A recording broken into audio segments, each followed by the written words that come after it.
दीदी जी, जन्म हमारे कर्मों से डिसाइड होते हैं। तो फिर डेथ जो होती है, चाहे नेचुरल डेथ, बीमारी से या किसी भी रीति से, वो कौन डिसाइड करता है?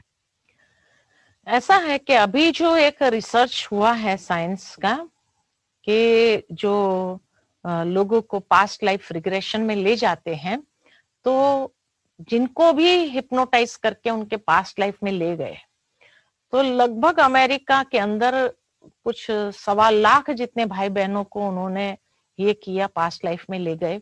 और जब ले करके उनको कुछ सेट ऑफ क्वेश्चंस पूछे, उसमें मेजॉरिटी ये क्वेश्चन हर एक को पूछा गया कि जब शरीर छोड़ा तब आप कहाँ गए थे, क्या भगवान नाम की कोई चीज है, और क्या आप भगवान से मिले, और उसने क्या कहा, क्या वो आपके जन्मों को डिसाइड करते हैं। ऐसे सवाल पूछे गए और मेजॉरिटी लोगों का जो आंसर आया है उससे ये कर्म फिलॉसफी को समझना और आसान हो जाता है हमारे लिए।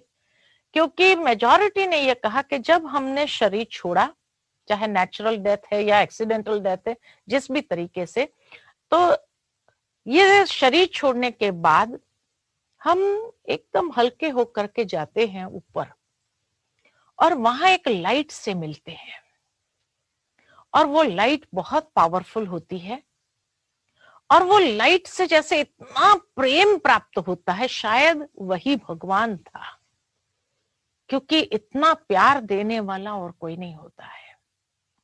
इसीलिए इतना प्यार हमें मिलता है कि जैसे हम उस प्रेम में नहा रहे होते हैं, जैसे फाउंटेन की तरह होता है कि जिसमें हम नहा रहे होते हैं, और जैसे आत्मा शुद्ध हो रही है उस परमात्मा प्रेम में नहा करके। तो जब शुद्ध हो जाते हैं, फिर कहा उसके बाद क्या हुआ, परमात्मा आपके कर्मों का दंड देता है, सजा देता है, क्या करता है? कहा नहीं, वो कुछ नहीं करते हैं, वो तो प्रेम ही बरसाते रहते हैं। लेकिन जब हम शुद्ध हो जाते हैं, उसके बाद जैसे हमारी सारी लाइफ हमारे सामने एक फिल्म की रील की तरह गुजरने लगती है। बचपन से लेकर हमने कैसे कैसे कर्म किए, कहां कहां से गुजरे, क्या क्या किया, एक एक दृश्य हमारे सामने आता है। और जैसे जैसे हम दृश्य देखते जाते हैं, तो जो बुरा कर्म हमने किया होता है, क्योंकि आत्मा उस शुद्ध अवस्था में होती है, परमात्मा प्रेम में नहा करके जैसे शुद्ध हो गए, तो इसीलिए जब हम अपने ही बुरे कर्मों को देखते हैं तो इतनी ग्लानि महसूस होती है, पश्चाताप होता है, क्या ये मेरे कर्म है?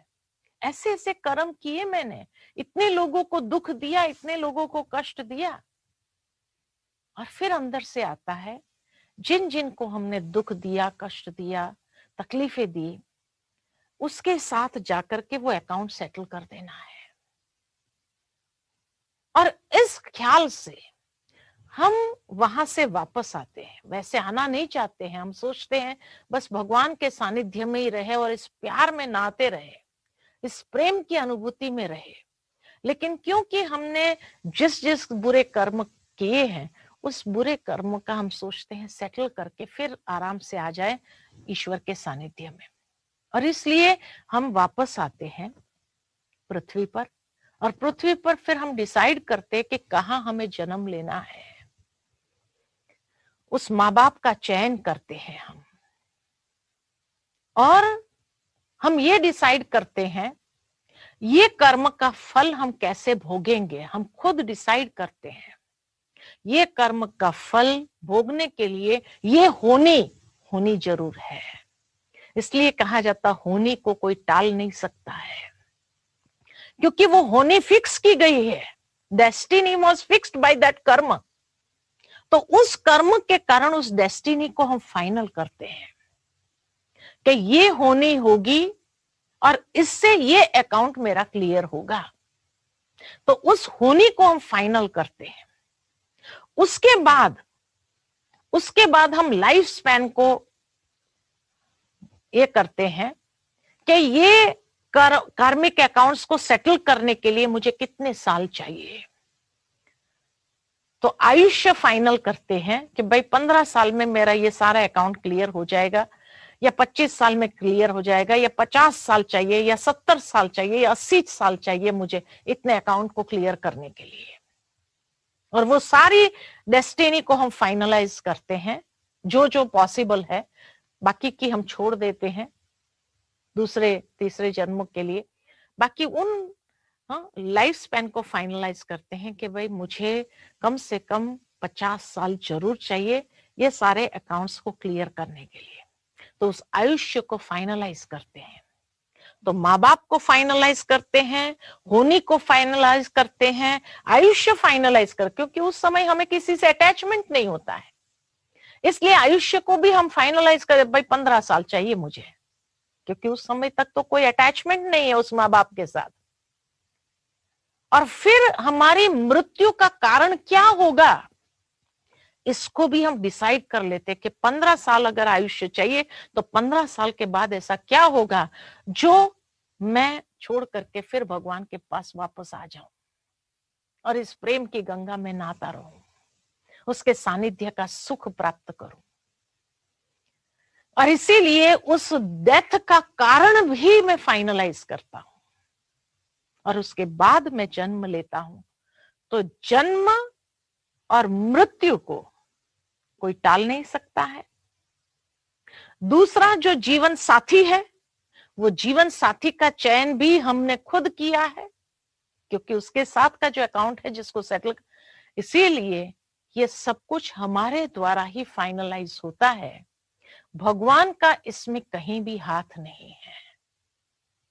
हर एक मनुष्य के अपने कर्म के आधार से ही, लेकिन क्योंकि वो जब फाइनलाइज किया गया था वो बहुत शुद्ध अवस्था में था और इसीलिए पूरा न्याय करता है अपने कर्मों के साथ। इसीलिए फिर उसको पूछा गया कि अच्छा ये सब बातें तुमको कब तक याद रहती है? कहा 2 साल तक तो मुझे बहुत अच्छे से सारा याद रहता है कि मेरे जीवन का उद्देश्य क्या है, मैं किस लिए यहाँ आया हूं। लेकिन जैसे ही मेरी वाचा खुलती है, वाचा खुलने के बाद फिर धीरे धीरे विस्मृत हो जाता हूं और विस्मृत होकर के मुझे पता नहीं चलता है कि क्या मैंने फाइनलाइज किया था। और इसीलिए जब हमारे सामने वो डेस्टिनी आती है, हम दुखी भी हो जाते हैं, हम परेशान भी हो जाते हैं, हम कभी कभी भगवान को भी दोषी मानने लग जाते हैं, क्योंकि हम भूल जाते हैं ये मैंने ही फाइनलाइज किया था।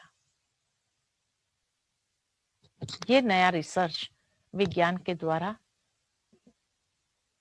स्पष्ट हुआ है।